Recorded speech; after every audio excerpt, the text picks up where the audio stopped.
నమస్తే, welcome to four sides TV news twilight. నేను విజయ్ శంకర్. ముందుగా హెడ్లైన్స్ చూద్దాం. ఆపరేషన్ సింధూర్ పై చర్చ తేదీలు ఖరారు. ఈ నెల 29 నుంచి చేపట్టనున్న పార్లమెంట్ ఉభయ సభలు.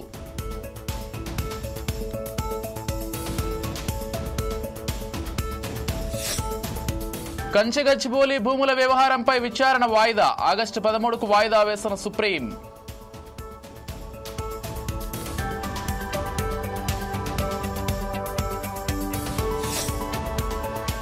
ఎయిర్ ఇండియా విమానంలో సాంకేతిక లోపం.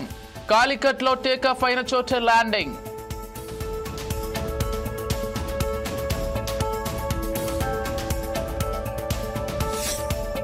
ఉప్పాడ తీరంలో విరుచుకుపడుతున్న సముద్రం. కాకినాడ జిల్లా కలెక్టర్ ఇతర అధికారులతో పవన్ సమీక్ష.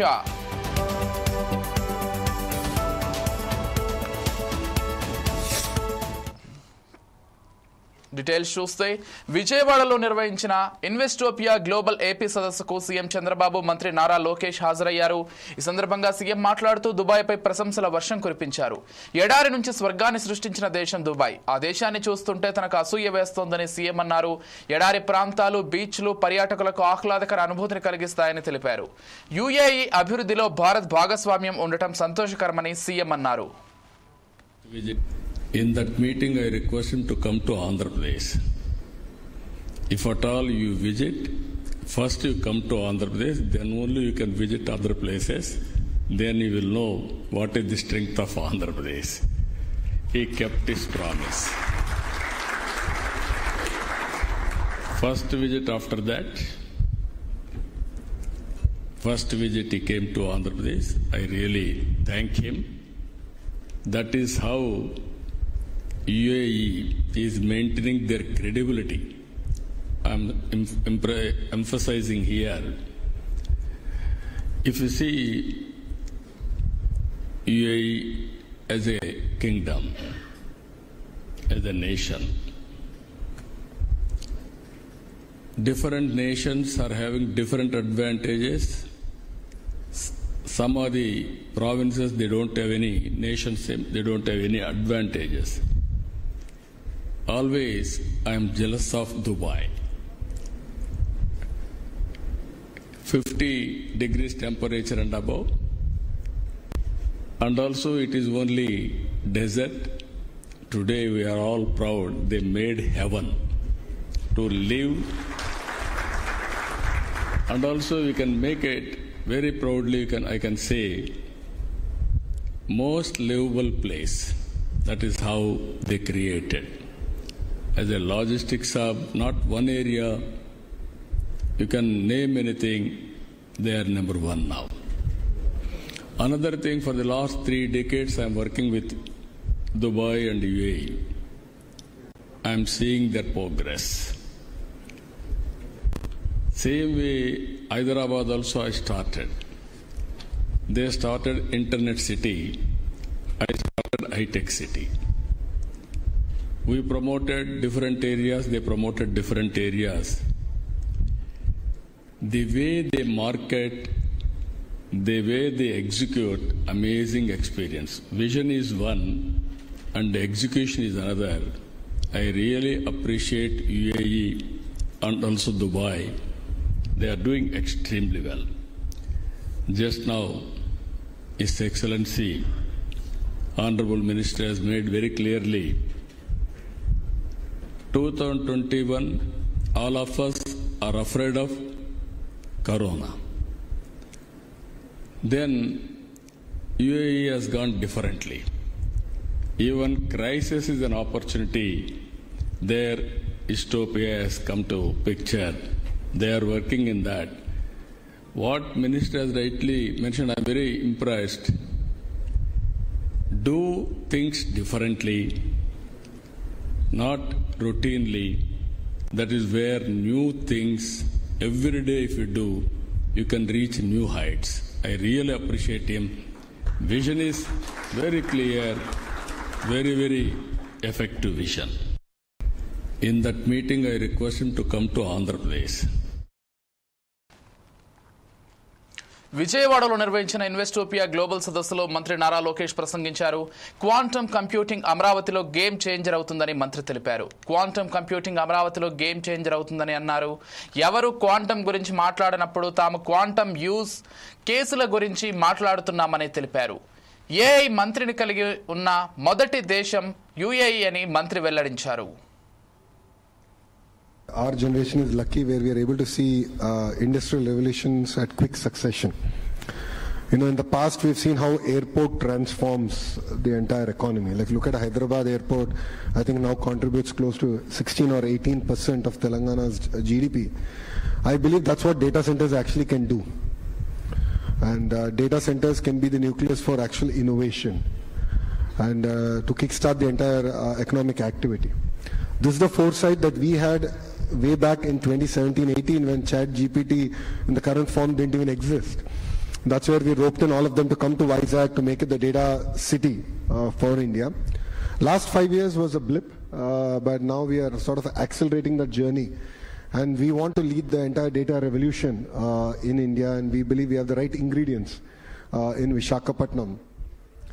And definitely I'm leaning on G42 to support us in this journey. I think UAE and India have a lot in common. Definitely India is the future. We will be a $30 trillion economy by 2047, no questions about it. And Andhra Pradesh will be about a $2.5 trillion economy by then. So we have great aspirations, and then we have the fire in ourselves to actually deliver this. And to be fair, a flight from UAE to Visakhapatnam or Vijayawada is not more than 3 hours. So we are a lot closer to them than Europe is or US is. So I think there's a lot more synergies that we can actually build on.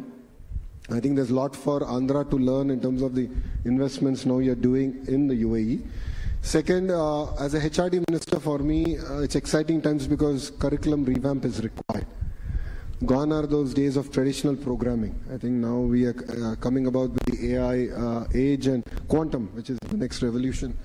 So the first quantum 150-bit qubit computer is going to be coming here to Amravati. And that's where I think there's a lot of areas that we can actually collaborate in terms of curriculum, in terms of investments.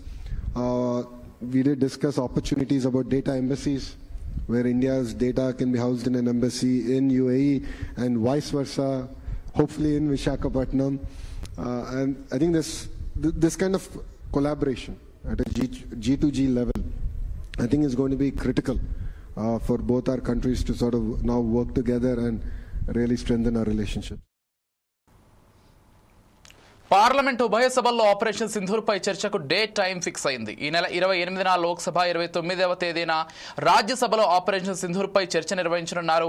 ఇవాళ జరిగిన Rajya Sabha business advisory committee సమావేశం తర్వాత పై తేదీలను ప్రభుత్వం ఖరారు చేసినట్లు సమాచారం. ఈ చర్చకు లోక్సభలో పాల్గా ఉగ్రదాడి, ఆపరేషన్ సింధూర్పై చర్చ కోసం లోక్సభకు 16 గంటలు, రాజ్యసభకు 9 గంటల సమయం ఇప్పటికే కేంద్ర ప్రభుత్వం కేటాయించింది. అయితే విపక్ష పార్టీలు ఆపరేషన్ సింధూర్పై సంపూర్ణ వివరాలు వెల్లడించాలని గత 3 రోజులుగా పార్లమెంట్లో చర్చ నిర్వహించాలని గట్టిగా డిమాండ్ చేశారు. ఈ నేపథ్యంలో ఉభయ సభల్లోనూ విపక్షాలు తీవ్ర ఆందోళన వ్యక్తం చేశాయి. రేపటికి పార్లమెంటు సమావేశాలు వాయిదా పడ్డాయి.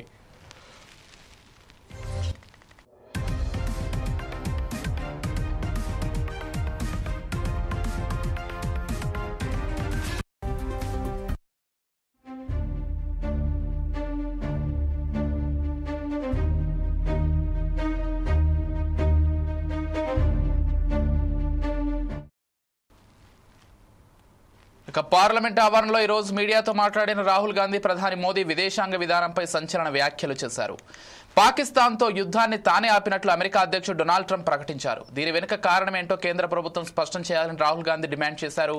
ఇండో పాక్ ఉద్రిక్తతల సమయంలో 5 యుద్ధ విమానాలు కూలిన విషయాన్ని ట్రంప్ అనేక సార్లు వ్యాఖ్యానించాడని పేర్కొన్నారు. क्या प्राइम मिनिस्टर क्या बोलेंगे कि ट्रंप ने करवाया है? बोल नहीं सकते हैं, बट सच्चाई है ट्रंप ने सीज फायर करवाया है, पूरी दुनिया जानती है, रियलिटी है, रियलिटी से छुपा तो नहीं जा सकता है. तो और ये सिर्फ सीज फायर की बात नहीं है, बहुत बड़े प्रॉब्लम्स हैं जो हम डिस्कस करना चाहते हैं. डिफेंस के प्रॉब्लम्स हैं, डिफेंस इंडस्ट्री के प्रॉब्लम्स हैं, ऑपरेशन सिंदूर के प्रॉब्लम्स हैं. हालात अच्छी नहीं है, पूरा देश जानता है। जो अपने आप को देशभक्त कहते हैं वो भग गए, राइट। प्राइम मिनिस्टर एक स्टेटमेंट नहीं दे पा रहे हैं। ट्रंप ने कितनी बार बोला है? 25 बार बोला है। ट्रंप ने 25 बार बोला है कि मैंने सीज फायर करवाया। ट्रंप कौन होता है सीज फायर कराने का? उसका काम थोड़ी है। मगर प्रधानमंत्री ने एक बार जवाब नहीं दिया। सच्चाई है, छुप नहीं सकता। ఎయిర్ ఇండియా విమానాలు ఇటీవల కాలంలో తరచూ సాంకేతిక లోపాలతో వార్తల్లో నిలుస్తున్నాయి. కేరళలోని కాలికట్ నుంచి దోహాకు బుధవారం నాడు బయలుదేరిన ఎయిర్ ఇండియా ఎక్స్ప్రెస్ ఫ్లైట్లో సాంకేతిక లోపం తలెత్తింది. గాల్లో ఉండగానే సాంకేతిక లోపం బయటపడడంతో వెంటనే దానిని వెనక్కు మళ్లించారు. సిబ్బంది ఫ్లైట్లతో పైలట్లతో సహా 188 మంది ప్రయాణికులతో ఉదయం 9 గంటల 7 నిమిషాలకు బయలుదేరిన విమానం 11 గంటల 12 నిమిషాలకు బయలుదేరిన చోటికి సురక్షితంగా ల్యాండ్ అయినట్లు అధికారులు తెలిపారు. క్యాబిన్ ఎయిర్ కండిషనింగ్ సిస్టంలో లోపం తలెత్తడంతో ముందస్తు జాగ్రత్తగానే విమానాన్ని వెనక్కు మళ్లించామని, ఎమర్జెన్సీ ల్యాండింగ్ కాదని అధికారులు వివరణ ఇచ్చారు. ప్రయాణికులను గమ్యస్థానాలకు చేర్చేందుకు ప్రత్యామ్నాయ ఏర్పాట్లు చేస్తున్నట్లు ఎయిర్ ఇండియా ఎక్స్ప్రెస్ ప్రతినిధి తెలిపారు. ప్రయాణికులకు విమానాశ్రయంలోనే ఫుడ్ రిఫ్రెష్మెంట్ ఏర్పాటు చేశామని, ఫ్లైట్ ఏర్పాటు చేశామని చెప్పారు.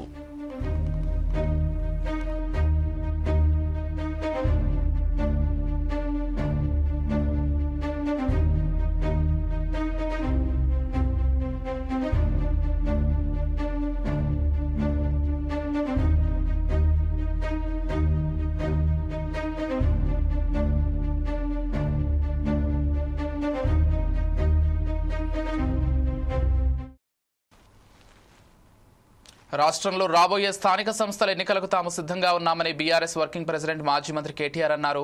ప్రస్తుతం రాబోయే లోకల్ బాడీ ఎన్నికలు బీఆర్ఎస్ కు ప్రీ ఫైనల్స్ అని కామెంట్ చేశారు. ఎన్నికల్లో ఇచ్చిన ఏ ఒక్క హామీని కూడా కాంగ్రెస్ పార్టీ సక్రమంగా అమలు చేయలేదని అన్నారు. తులం బంగారం ఆడబిడ్డలకు స్కూటీలు నీటి మూటలుగానే మారాయని అన్నారు. రాష్ట్రంలో మెజారిటీ రైతులకు ఇప్పటి వరకు రుణమాఫీ కాలేదని, దీంతో వారు అష్టకష్టాలు పడుతున్నారని ఆరోపించారు. మళ్లీ కేసీఆర్ సీఎం కావాలంటే స్థానిక సంస్థల ఎన్నికలే అత్యంత కీలకమని అన్నారు. రాష్ట్రంలోని నిరుపేదలకు రేషన్ కార్డులు ఇవ్వడం ప్రభుత్వ బాధ్యతని, కానీ మంత్రులు తామేదో ఘనకార్యం చేశామని చెప్పుకుంటున్నారని విమర్శించారు. రానున్న రోజుల్లో మళ్లీ అధికారంలోకి వచ్చి ప్రభుత్వంతో పాటు పార్టీకి కూడా సమన్యాయం చేస్తామని కేటీఆర్ అన్నారు. ఆయన వరుసగా మంత్రులందరూ మాట్లాడతారు. ఏమంటారు వాళ్ళు? ఒక్క కార్డు ఇవ్వలే, రేషన్ కార్డు అంటారు. ఇగో ఇక్కడనే ఉన్నారు జగదీశ్వర్ రెడ్డి గారు, అక్క ఉన్నారు, నేనున్నా, మేమందరం మంత్రులుగా అందరం 6.5 లక్షల కార్డులు, ఒకటి కాదు రెండు కాదు 6.5 లక్షల కార్డులు మన ప్రభుత్వంలో ఇచ్చుకున్నాం. 90,000 ఒక్క రంగారెడ్డి జిల్లాకి వచ్చినాయని చెప్పి ఇప్పుడు అక్క గుర్తు చేస్తూ ఉన్నారు. ఎందుకు చెప్తున్నా అంటే, మనము రేషన్ కార్డు ఇచ్చుడేదో గొప్ప పని అనుకోలే. మనం రొటీన్గా జరిగే వ్యవహారమే కదా. మీ సేవా సెంటర్లా లేకపోతే ఎంఆర్ఓ ఆఫీస్లా దరఖాస్తు పెట్టుకుంటే అయ్యే పని. దానికి రేషన్ కార్డుల పండుగ అని చెప్పి ముఖ్యమంత్రులు సభలు పెట్టి దానికి సన్నాయి నొక్కులు నొక్కాలని మనకు తెలియకపోయారు. అది గొప్ప పని అనుకోలే. మనం 300 కోట్లు ఇచ్చి 3,000 కోట్ల ప్రచారం చేయాలని మనకు తెలియలేదు. మనం అనుకోలేదు గొప్ప పని అని. ఇంకా ఘోరం ఏంది అంటే, ఇంకా ఘోరం ఇలా మనం మర్చిపోతున్నాం. ఇగో కాంగ్రెస్ చేసిన 3 మోసాలు, 6 గ్యారంటీలు, అందులో 3 మోసాల గురించి నేను చెప్తాను మీకు. ఇగో చూడు, చేయూత, ఇక్కడ వెనక రాహుల్ గాంధీ బొమ్మ, ఇది గ్యారంటీ కార్డు, కాంగ్రెస్ వాళ్ళు ఇంటింటికి వచ్చిన గ్యారంటీ కార్డు. ముసలోళ్ళకు 4,000 పెన్షన్ ఇస్తాం, ఇక మా అక్క చూపెడుతున్నది.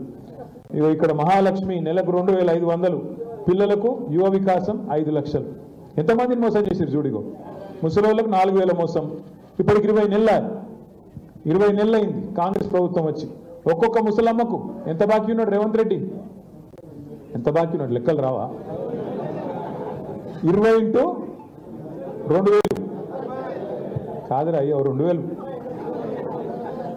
20 ఇంటూ 2 కదా, 40,000 బాకీ ఉన్నాడు. 2,000 వస్తున్నాయి కదా.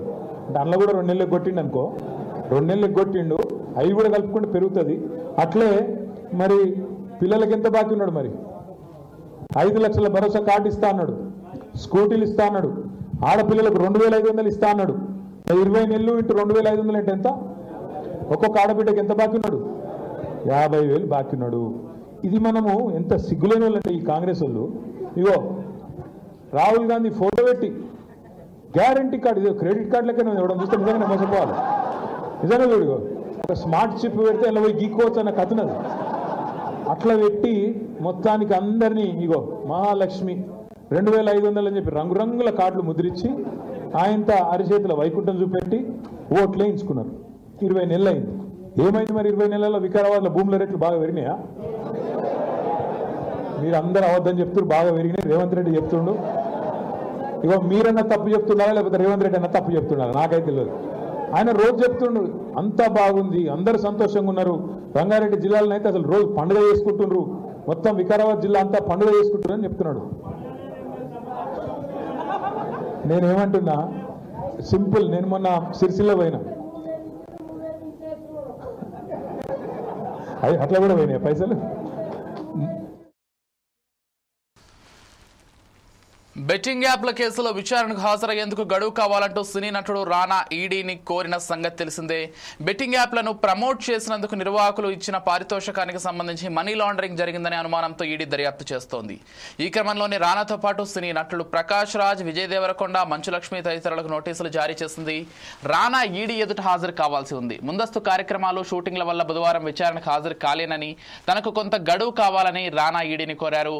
ఆయన చేసిన అభ్యర్థనపై ఎన్ఫోర్స్మెంట్ డైరెక్టరేట్ అధికారులు స్పందించారు. ఆగస్టు 11న ఖచ్చితంగా విచారణకు రావాలంటూ తెలిపారు. మరోవైపు సినీ నటులు ప్రకాష్ రాజ్ నెల 30న, విజయ్ దేవరకొండ ఆగస్టు 6న, మంచులక్ష్మి ఆగస్టు 13వ తేదీల్లో విచారణ నిమిత్తం తమ ఎదుట హాజరు కావాలంటూ ఈడీ అధికారులు ఇప్పటికే తమ నోటీసుల్లో పేర్కొన్నారు.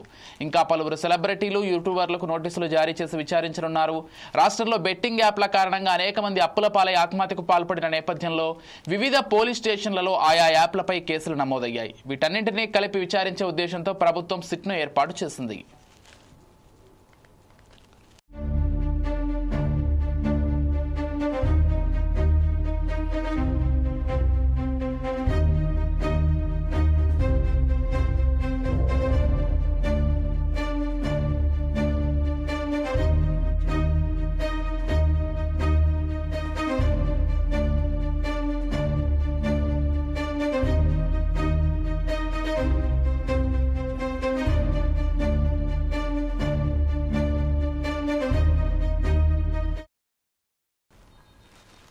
తెలంగాణ రాష్ట్రంలో 200 కోట్ల మహిళా ఉచిత ప్రయాణాలు పూర్తయిన సందర్భంగా రాష్ట్ర వ్యాప్తంగా ఆర్టీసీ పండగ కార్యక్రమాలు ఏర్పాటు చేసిందని డిప్యూటీ సీఎం భట్టి విక్రమార్క అన్నారు. ఇందిరమ్మ ప్రభుత్వం అధికారంలోకి రాగానే డిసెంబర్ 9, 2023న ఆర్టీసీ బస్సుల్లో మహిళలకు ఉచిత ప్రయాణం బస్సు ప్రారంభించామని గుర్తు చేశారు. ఇప్పటి వరకు ఈ పథకం ద్వారా 200 కోట్ల ఉచిత మహిళా ప్రయాణాలతో మహిళలను 6,680 కోట్లు ఆదా చేసుకున్నారని భట్టి శుభాకాంక్షలు తెలిపారు.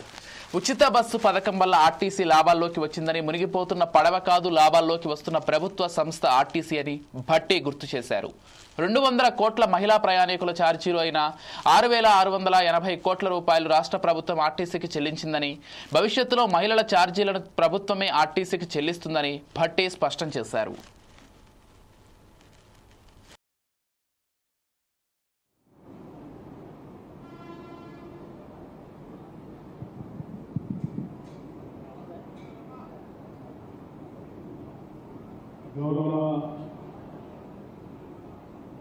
రాష్ట్ర ట్రాన్స్పోర్ట్ శాఖ మంత్రులు శ్రీ పొన్నం ప్రభాకర్ గారికి, ఆర్ఎండ్బి శాఖ మంత్రులు శ్రీ కోమటిరెడ్డి వెంకటరెడ్డి గారికి, గౌరవ శాసనసభ్యులు గారికి, అలాగే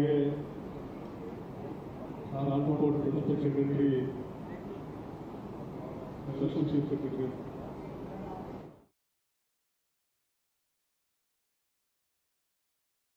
ఢిల్లీలో తెలంగాణ ముఖ్యమంత్రి రేవంత్ రెడ్డి మీడియాతో మాట్లాడుతున్నారు. ఇప్పుడు లైవ్ చూద్దాం. ఈ పర్యటన చేపట్టినాం. మీడియా మిత్రుల సహకారాన్ని కూడా తెలంగాణ రాష్ట్ర ప్రభుత్వం ఆశిస్తున్నది. జాతీయ స్థాయిలో చర్చ జరగాల్సిన అవసరం ఉన్నది. జాతీయ స్థాయిలో బీజేపీ ప్రభుత్వాన్ని, ఎన్డీఏ కూటమిని ఈరోజు మన అందరం కూడా నిలదీయాలి. తద్వారా కొన్ని దశాబ్దాలుగా అణచివేతకు లోనవుతున్న బలహీన వర్గాలకు న్యాయం చెయ్యాలని, ఏదైతే సోషల్ జస్టిస్ చేయాలని ఈరోజు రాహుల్ గాంధీ కాంగ్రెస్ పార్టీ అనుకుంటుందో దానికి సహకరించాల్సిందిగా విజ్ఞప్తి చేస్తున్నాం.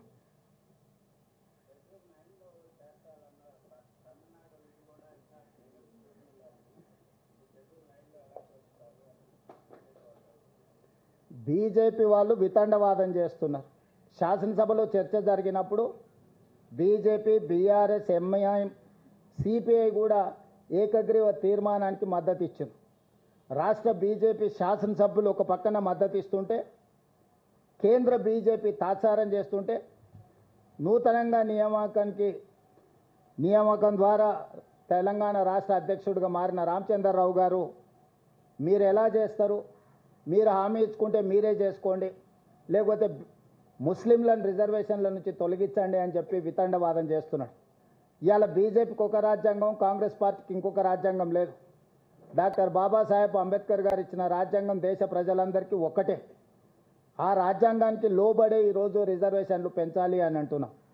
అదేవిధంగా భారతీయ జనతా పార్టీ తెలంగాణ రాష్ట్రానికి సంబంధించిన కిషన్ రెడ్డి నుంచి మొదలు పెడితే బండి సంజయ్ వరకు కేంద్ర మంత్రులుగా పనిచేస్తూ ముస్లిం రిజర్వేషన్లను మేము ఒప్పుకోము, తెలంగాణ రాష్ట్ర ప్రభుత్వం ముస్లింలను తొలగించే రిజర్వేషన్లను ప్రతిపాదిస్తే మేము మద్దతు ఇస్తామంటున్నారు అంటున్నారు వాళ్ళు. అసలు వాళ్ళ అవగాహన ఉండి మాట్లాడుతున్నారా, అవగాహన లేకుండా మాట్లాడుతున్నారా నాకు తెలీదు. కానీ నేను సూటిగా కిషన్ రెడ్డి గారిని, బండి సంజయ్ గారిని నేను ప్రశ్నిస్తున్నా. నరేంద్ర మోడీ గారు జన్మించిన రాష్ట్రం గుజరాత్, నరేంద్ర మోడీ గారు ప్రాతినిధ్యం వహిస్తున్న రాష్ట్రం మహారాష్ట్ర. భారతీయ జనతా పార్టీకి మూలాలలో ఉన్న సిద్ధాంతకర్తలైన ఆర్ఎస్ఎస్ కేంద్ర కార్యాలయం మహారాష్ట్రలో ఉంది. ఈరోజు గుజరాత్లో, ఉత్తరప్రదేశ్లో, మహారాష్ట్రలో 40-50 సంవత్సరాల నుంచి ముస్లిం రిజర్వేషన్లు అమలు జరుగుతున్నాయి. నిజంగానే మీరు ముస్లిం రిజర్వేషన్లను తొలగించాలి అని అంటే, తొలగించే ధైర్యం, చిత్తశుద్ధి మీకుంటే గుజరాత్ నరేంద్ర మోడీ పుట్టిన రాష్ట్రంలో ముస్లిం రిజర్వేషన్లు తొలగించండి. ఈ దేశ ప్రధానమంత్రిగా, పార్లమెంట్ సభ్యుడిగా ప్రాతినిధ్యం వహిస్తున్న ఉత్తరప్రదేశ్లో మీరు ముస్లిం రిజర్వేషన్లను తొలగించండి. మీ ఆర్ఎస్ఎస్ కేంద్ర కార్యాలయం ఉన్న మహారాష్ట్రలో మీరు ముస్లిం రిజర్వేషన్లను తొలగించి అప్పుడు తెలంగాణ రాష్ట్ర ప్రభుత్వానికి మీరు సూచన చేయండి. మేము 3 రాష్ట్రాలలో రిజర్వేషన్లు తొలగించినాం, తెలంగాణ రాష్ట్రంలో కూడా తొలగించాలని చెప్పి వాళ్ళు మాట్లాడితే అర్థం ఉంటుంది. వితండవాదం చేయడం ద్వారా వాళ్ళు సాధించేదేం లేదు. ఇది ముస్లిం రిజర్వేషన్లను అడ్డుకోవడానికి చేస్తున్న కుట్రగానే మేము భావిస్తున్నాం తప్ప ఇంకొకటి కాదు. నిజంగానే భారతీయ జనతా పార్టీ అమిత్ షా గారు ఒక మాట చెప్పారు, కొన్ని దశాబ్దాల క్రితం నుంచే మేము ముస్లిం రిజర్వేషన్లు అమలు చేస్తున్నాం గుజరాత్లో అని ఒక ఇంటర్వ్యూలో. మరి ముస్లిం రిజర్వేషన్లు అమలు చేస్తున్నాం, భవిష్యత్తులో మేము అమలు చేస్తామని చెప్పిన అమిత్ షా గారిని భారతీయ జనతా పార్టీ నుంచి సస్పెండ్ చేస్తారా?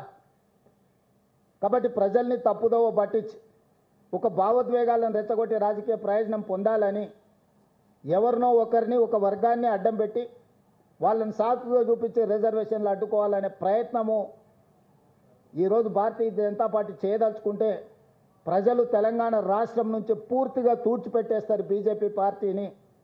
అందుకే ఈరోజు ఇట్లాంటి వితండవాదాలకు తావివ్వకుండా తెలంగాణ రాష్ట్ర ప్రభుత్వం అమలు చేయదలుచుకున్న 42% స్థానిక సంస్థల ఎన్నికల్లో రిజర్వేషన్ల బిల్లును కేంద్ర ప్రభుత్వం తక్షణమే ఆమోదించడం ద్వారా బలహీన వర్గాలకు అండగా నిలబడుతున్నామని వాళ్ళ పట్ల అభిమానాన్ని ప్రకటించుకోవాల్సిన అవసరం ఉంది. కాంగ్రెస్ పార్టీ డిమాండ్ చేస్తుంది.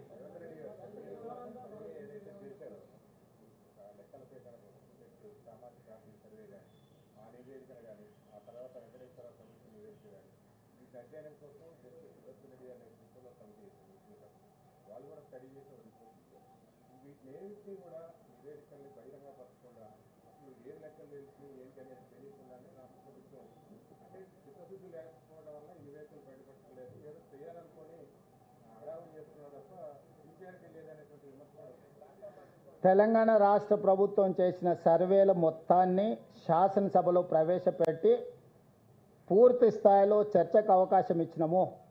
పర్సనల్ డేటా ప్రైవసీ యాక్ట్ ప్రకారం డిస్క్లోజ్ చేయడానికి వీల్లేదు. వ్యక్తుల యొక్క సమాచారాన్ని బహిరంగపరచకూడదు. వ్యక్తులకు సంబంధించిన సమాచారాన్ని బహిరంగపరచలేదు.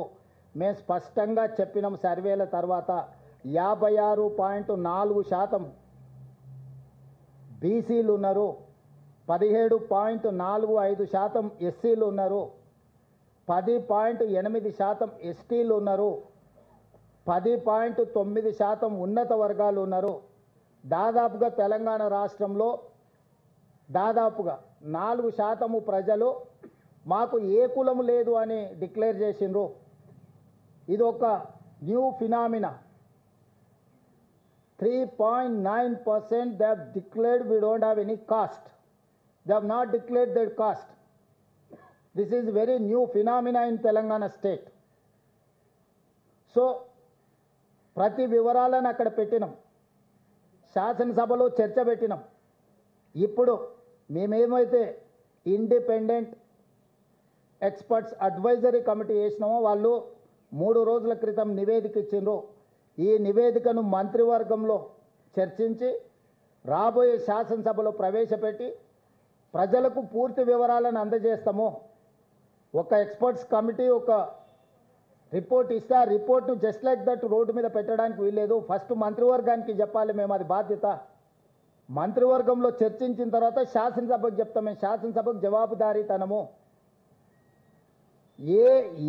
ఏ లెక్కల ప్రకారం కూడా ముస్లింల లెక్కలన్నీ, హిందువుల లెక్కలన్నీ, ఇతర సామాజిక వర్గాల లెక్కలన్నిటినీ రాష్ట్ర ప్రభుత్వం తేల్చింది. ఈరోజు ఎవరికి ఎలాంటి అనుమానాలు లేవు. కొద్దిమంది రాజకీయ పార్టీ నాయకులకు మాత్రమే బీసీ రిజర్వేషన్లను అడ్డుకోవాలనుకునేటోళ్ళు మాత్రమే ఇట్లాంటి అనుమానాలు లేవనెత్తుతున్నారు. మళ్ళీ వానాకాల సమావేశాలు, శాసనసభ సమావేశాలు పెడతాం. మీ పార్టీలకు ప్రాతినిధ్యం ఉంది, మీరు సభలో చర్చించండి, ప్రశ్నించండి, వివరాలు అడగండి. మేము శాసనసభకు జవాబుదారీతనంగా పనిచేస్తాము. వీధి సమావేశాలలో మాట్లాడే ప్రతి మాటకు మేము జవాబు ఇవ్వలేము. భారతీయ జనతా పార్టీకి, బీఆర్ఎస్కు శాసనసభలో ప్రాతినిధ్యం ఉంది. వాళ్ళంతా సభలో వచ్చి వాళ్ళు మాట్లాడవచ్చు, వాళ్ళు అడగవచ్చు, వాళ్ళు అడిగిన వివరాలు ఇస్తాం. పర్సనల్ డేటా ఇవ్వడానికి వీల్లేదు. డేటా ప్రైవసీ యాక్ట్ ప్రకారం వ్యక్తుల యొక్క వ్యక్తిగత వివరాల గోప్యత రాష్ట్ర ప్రభుత్వం పాటిస్తుంది. ఇవ్వవలసిన సమాచారాన్ని మొత్తం సభలో ప్రవేశపెట్టినాం.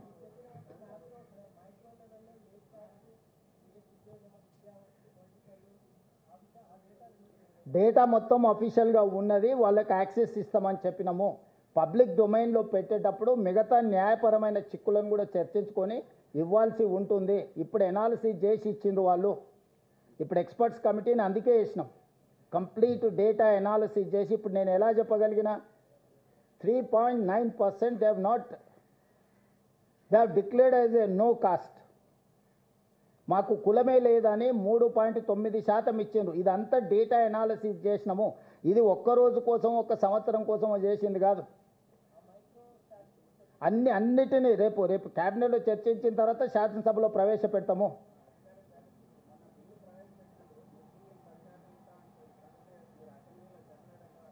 ఏంది ఎవరు చెప్పిన? ముస్లింలకు అసలు రిజర్వేషనే లేదు. మత ప్రాతిపదికన 0 రిజర్వేషన్. అవగాహన రాహిత్యంతో మాట్లాడుతుండ్రు. ముస్లిం ప్రాక్టీస్, మతం అనేది నీ ఆచరణ. హిందూ మత సాంప్రదాయాలను పాటించే వాళ్ళు ఉన్నారు, ముస్లిం మత సాంప్రదాయాలను పాటించే వాళ్ళు ఉన్నారు, సిక్కు మత సాంప్రదాయాన్ని పాటించే వాళ్ళు ఉన్నారు, జైన్ మతాన్ని పాటించే వాళ్ళు ఉన్నారు, క్రిస్టియన్ మతాన్ని పాటించే వాళ్ళు ఉన్నారు. ఎన్నో రకాల మతాలను, సాంప్రదాయాలను పాటించే వాళ్ళు ఉన్నారు. బౌద్ధం కూడా స్వీకరించిన వాళ్ళు ఉన్నారు. ఇవన్నీ మాకు ప్రాతిపదికనే కాదు, వెనుకబాటుతనమే ప్రాతిపదిక. Socio economic, education, employment, political and caste survey ఇది.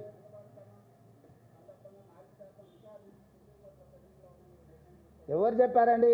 ముస్లిం రిజర్వేషన్ ఎప్పటి నుంచో ఉంది. ఈ గ్రూప్ మాత్రమే 4.8. That is not for Muslims, that is for backward cost.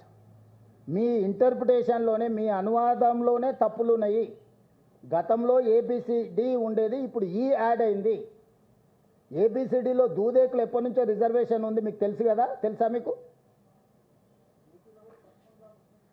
చాలామంది ఉన్నారు. 1979 నుంచి రిజర్వేషన్లు ఉన్నాయి ముస్లింలకు. చాలా కులాలు ఉన్నాయి, నా దగ్గర పూర్తి డేటా ఉంది. ఏ ఏ ఏ సామాజిక వర్గాలు ఉత్తరప్రదేశ్లో ఉన్నాయో నేను చదివి వినిపిస్తాను. ఎన్ని కులాలు ఉత్తరప్రదేశ్లో ఉన్నాయో. అంటే బీజేపీ వాళ్ళు మొండివాదన, తొండివాదన చేయడానికి బయలుదేరారు. మధ్యప్రదేశ్లో 87 కులాలు ఉంటే దీంట్లో దాదాపుగా వీళ్ళకు 38 కులాలు ముస్లింలకు సంబంధించిన ఉపకులాలు బీసీ రిజర్వేషన్లు అనుభవిస్తున్నారు మధ్యప్రదేశ్లో. ఉత్తరప్రదేశ్లో 5 ముస్లిం కులాలు అనుభవిస్తున్నారు. ఫకీర్, మెమెన్, ముస్లిం కాయస్, హజాం, షేక్, సర్వారి. ఈ ముస్లిం కులాలు ఉత్తరప్రదేశ్లో నరేంద్ర మోడీ ప్రాతినిధ్యం వహించే రాష్ట్రంలో ఉన్నారు. గుజరాత్లో 28 కులాలు ఉన్నాయి, మొత్తం చదివినిపించమంటే వినిపిస్తా. అదేవిధంగా బీహార్లో ప్రతి దగ్గర, మహారాష్ట్రలో ఈరోజు తొండివాదన చేయడానికి బీజేపీ వాళ్ళు బయలుదేరిండ్రు. మొత్తం రీసెర్చ్ అనాలిసిస్ ఉన్నది నా దగ్గర.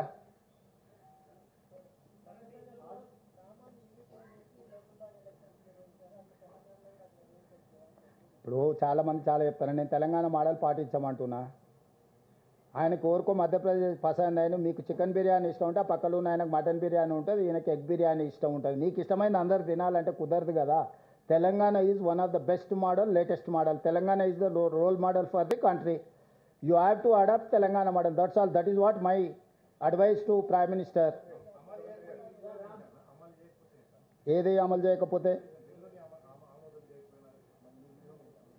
చెప్తాం, పార్లమెంట్లో చెప్తాం. అమలు చేయకపోతే వ్యూహం ఉంటుంది కదా.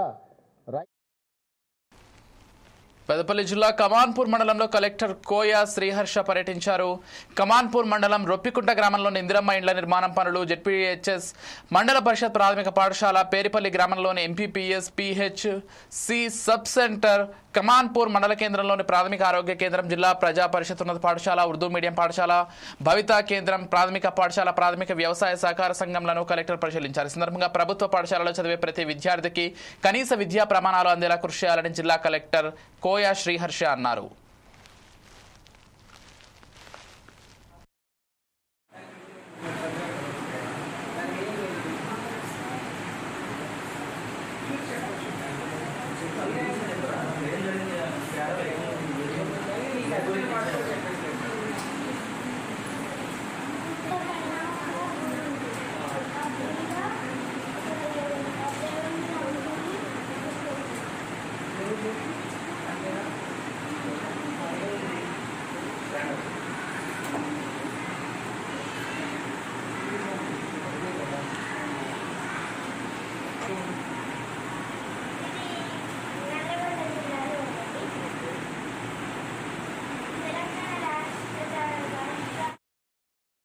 పెద్దపల్లి జిల్లా కమాన్పూర్ మండలంలో కలెక్టర్ కోయా శ్రీహర్ష పర్యటించారు. కమాన్పూర్ మండలం రొప్పికుంట గ్రామంలోని ఇందిరమ్మ ఇండ్ల నిర్మాణం పనులు, జెడ్పీహెచ్ఎస్ మండల ప్రాథమిక పరిషత్ పాఠశాల, పేరపల్లి గ్రామంలోని MPPS PHC sub centre, Kamanpur మండల కేంద్రంలోని ప్రాథమిక ఆరోగ్య కేంద్రం, జిల్లా ప్రజా పరిషత్ ఉన్నత పాఠశాల, ఉర్దూ మీడియం పాఠశాల, భవితా కేంద్రం, ప్రాథమిక పాఠశాల, ప్రాథమిక వ్యవసాయ సహకార సంఘంలను కలెక్టర్ పరిశీలించారు. ఈ సందర్భంగా ప్రభుత్వ పాఠశాలలో చదివే ప్రతి విద్యార్థికి కనీస విద్యా ప్రమాణాలు అందేలా కృషి చేయాలని జిల్లా కలెక్టర్ కోయా శ్రీహర్ష అన్నారు.